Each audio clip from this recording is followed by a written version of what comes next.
کہ وہ طاقت کیا ہے ہمارے لیے. جس رات فرشتے اترتے ہیں اپنی رحمت کے لیے خدا فرما رہا ہے, اور ساتھ وہ بھی اللہ کا, تم کیا جانو گے یہ رات کیا ہے. اور اسرائیل بنتا ہے 1948 میں. اب جب وہ کہتا ہے, شویل کہتا ہے مجھے کہ یہ ایسے ہی نہیں بنا, یہ بائی ڈیوائن ہوا ہے, اور جب اینڈ آف دا ورلڈ جو جنگ ہونی ہے وہ ہمارے دو ملکوں کے بیچ میں ہونی ہے. آدھی دنیا تمہارے پیچھے کھڑی ہوگی, آدھی دنیا ہمارے پیچھے کھڑی ہوگی, اور یہ اس کے لیے تیاری کی جا رہی ہے. اچھا, میں اس کی باتیں سن کے میں نے کہا یار یہ لمبی چھوڑ گیا, یہ کیا بات کر رہا ہے, اس کے پیچھے تو آدھی دنیا کھڑی ہوگی, وہ تو سمجھ آتا ہے, امریکہ اس کے پیچھے یورپ ہے, اس کو بنانے والے یورپین ہیں, تو ہمارے پیچھے کون کھڑا ہوگا.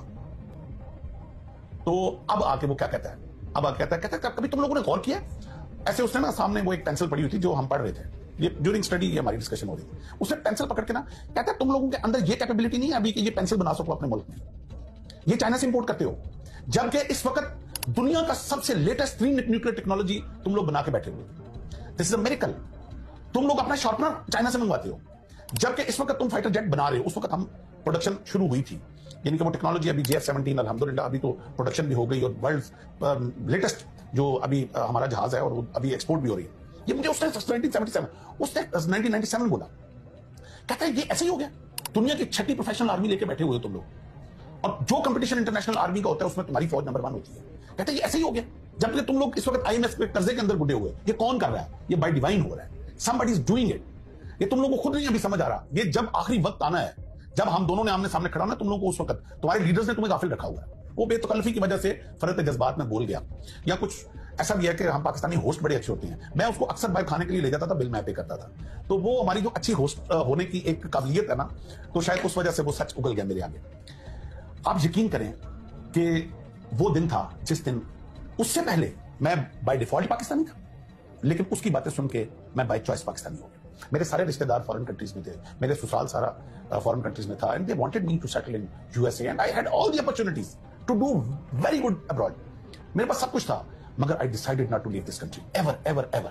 اور میں نے اپنے بچوں کو بھی کہہ دیا کہ زندگی ہے, خدا کرے کہ وہ موقع آئے, وہ آخری جنگ ہماری زندگی میں اسرائیل کے آمنے سامنے ہو, خدا کرے مجھے موقع ملے کہ میں پہلی صف میں لڑ رہا ہوں, خدا کرے کہ وہ خلافت اور وہ امامت جو امام مہدی لے کے آئیں گے, جو ہماری دجال کے ساتھ جنگ ہو, وہ ہمیں اور میری اولاد کو موقع ملے کہ ہم اگلی صفوں میں لڑ رہے ہوں. اس لیے ہم کبھی یہ نہ اس ملک کو چھوڑ سکتے ہیں, نہ کبھی اس ملک کے اوپر آنچ آنے دیں گے, ہم اپنا خون بہا دیں گے, کیونکہ ہمیں اپنے دشمن سے وہ بات پتہ ہے. وہ کہتا ہے تم لوگ اس وقت جو ایگریکلچر ریولیوشن, تمہارا انڈیا پانی بند, یہ مجھے اس نے بتایا 1970 کہ انڈیا پلان کر رہا ہے تمہارا ایگریکلچر تباہ کرنے کے لیے, اور تمہارا سارا پانی بند کر رہا ہے, اور تمہارے اپنے بکے ہوئے ہیں بیچ میں جو پانی بند کروا رہے ہیں. اور بعد میں وہ جماعت رشا پکڑا گیا جو بکا ہوا تھا, خدا لعنت کرے اس کے اوپر اور اس کے آل اولاد کے اوپر, جو ایسا شخص پیدا ہوا جس نے اپنے ملک کا سودا کیا اور ہمارے پانی کو برباد کیا جا کے, جو دریاؤں کا اس نے انڈیا کے ساتھ سودا کیا. تو بھائی یہ حبیل اور قبیل کی جنگ ہے, یہ حق اور سچ کی جنگ ہے. یہ ڈے 1 سے جس دن انسانیت بنی ہے یہ جاری ہوئی, یہ جنگ جاری رہے گی. اب آپ کی چوائس ہے, آپ نے حق کے ساتھ کھڑے ہونا ہے یا آپ نے باطل کے ساتھ کھڑے ہونا ہے. یہ جنگ آدم کے بعد حبیل اور قبیل میں جاری رہی, یہ موسیٰ اور فرعون میں جاری رہی, یہ نبی کریم صلی اللہ علیہ وسلم اور قریش کے بیچ میں جنگ جاری رہی, یہ بعد میں حسین اور یزید کی جنگ ہے. یہ حق اور باطل قیامت تک رہے گی. ہم نے یہ فیصلہ کرنا ہے کہ مصیبتوں سے, یہ بجلی کے بلوں سے, یہ ناقص پولیٹیکل سسٹم سے تنگ آ کے ہم نے اپنی فوج کو گالیاں دینی ہیں, ہم نے اپنے ملک کو گالیاں دینی ہیں, اور یہ گالیاں دے کے ہم نے جا کے باطل کے ساتھ کھڑے ہو جانا. اور 4 دن کی زندگی ہے یار, کون سی لمبی زندگی لے کے آئے ہو, کون تھا یار, کون ہزاروں سال جیا ہے. آج ہم سے بڑے بڑے لوگ جو پہلے پیدا ہوئے اتنی آسائشوں کی زندگی جی رہے تھے, آج قبروں میں پڑے ہوئے. 4 دن کی زندگی ہے یہ, صرف یہ امتحان کی زندگی. آپ نے حق کے ساتھ کھڑے رہتے ہو یا تم مصیبتوں سے تنگ آ کے باطل کی طرف. جو لوگ آج اپنی فوج کو گالیاں دے رہے ہیں, یہ چند لمحے کے لیے کربلا کی اس جنگ اور اس آگ کی تپش کو یاد کر لیں کہ جو مصیبتیں انہوں نے اٹھائیں اہل بیت نے, اور کس طرح انہوں نے حق کے ساتھ کھڑے رہے. خدا کے لیے وہ مجھے علامہ اقبال کا ایک بڑا خوبصورت شعر یاد آ گیا, میرے عرب کو آتی ہے ٹھنڈی ہوا جہاں سے, میرا وطن وہی ہے, میرا وطن وہی ہے. یہ میرے آقا صلی اللہ علیہ وسلم کو ٹھنڈی ہوا ہمارے ملک سے آئی ہے. یہ ہے وہ فوج جس نے نکلنا ہے امام مہدی کے ساتھ اور جس نے دجال کے ساتھ لڑنا ہے. ہمیں یہ ویژن یہ اسرائیلی آفیسر نے دے دی تھی. ان کو پتا ہے کہ یہ فوج ہے جس نے لڑنا ہے.